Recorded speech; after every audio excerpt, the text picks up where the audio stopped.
Well, it's true. Chiang Mai flooded. But you'll be surprised how resilient the Thai people are. Let's get into it.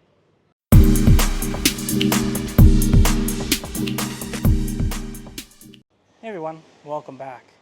So, over the last couple weeks, Chiang Mai has been flooding. We're here now. On the other side of that though, thankfully, the flooding has gone down, the water has receded, still very high, but not anything what it was. And the repairs are underway to get Chiang Mai back up and running. Now, I actually arrived in Chiang Mai just before the flooding started, and so I caught a large portion of it on camera. And I have to say that how Thai people react to these kind of situations is quite remarkable. So this is a day before the real true flooding happened. We're walking down Loi Kra Road, heading towards the boxing stadium, and about halfway up, it just started flooding.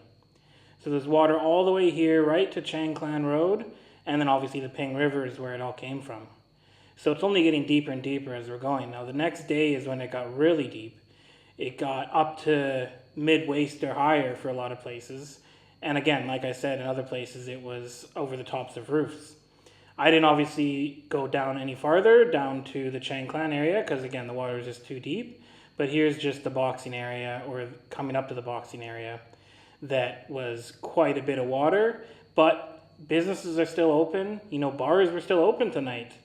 They were serving drinks, and as you can see in the background there, the Muay Thai fights were on. The people came and watched the fights and had to wade through water to get there and to leave. So it was quite an eventful night and something definitely unique to Thailand, something that I haven't experienced before in the past, and honestly, hopefully I won't again, because obviously it's not good for the businesses, but it just really speaks to the indomitable spirit of the Thai person. Now, flooding isn't an unusual thing, but this is definitely the worst they've seen in a long time.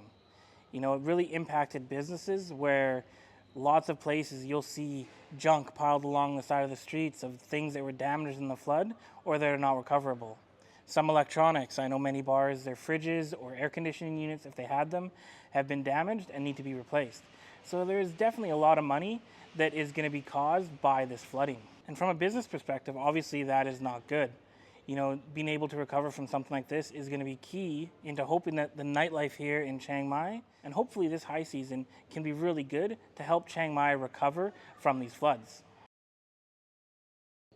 Now, this is the following day after all the waters had receded.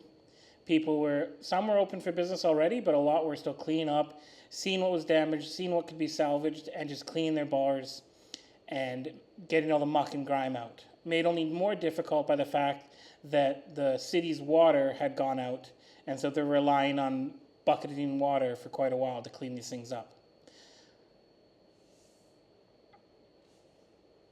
Now, obviously, these floods have affected a lot more than just the bars. These are people that I know and I've known for quite a while, so this is more of what I'm focusing on, but the entire city has been affected by this flooding. Anywhere along the Ping River, really, where it's low-lying land, has been damaged. Now, dealing with things like this is one of the tricky parts about running a business, but it's just amazing how quickly they have recovered. It's now the weekend, the first full weekend after the flooding has receded, and all these bars are already open for business. Yes, there's some things that are missing or damaged. A lot of pool tables, for instance, were damaged in the floods, but by and large, they're all ready and hopeful that patrons will come back and visit their establishment. And that's just a beautiful thing. It's so different than back in the West, back in Canada, when we have any massive disasters. Yes, people will recover, and yes, people will work to get it back up and running. But in the West, we want to look at who can we blame, who can take responsibility for this, and who do we shift the responsibility onto. But rather here is just, this is what happened, we deal with it, and we move on.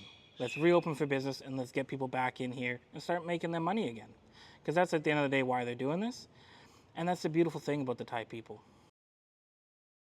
So, back at it. This is obviously at nighttime when the bars are open. Almost all the bars are open now and ready for people to come back.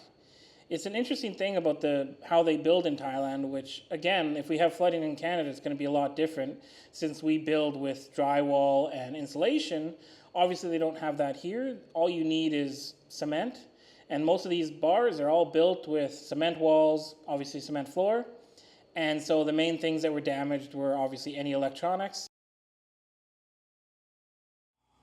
So what can we learn from this? You know, if you're looking to run a business, especially a bar here in Thailand, you gotta be willing to roll with the punches. It's not just about day-to-day operations, but it's about the curveballs and how you deal with them that'll truly make you a successful business owner. But if you are in Chiang Mai, please come visit some of these bars. They obviously need your patronage to get back up and running. Now, these bars are not the only ones to be affected. All of the Chiang Clan area was completely flooded, and they'll be needing a lot of help to get back on their feet. So I truly hope you do swing by. Now, if people are interested, I would be down to doing a live stream talking from some of these bars and showing you the nightlife up close and personal. If that is something that you're interested in, please comment below and maybe I'll do that in the future. Cheers.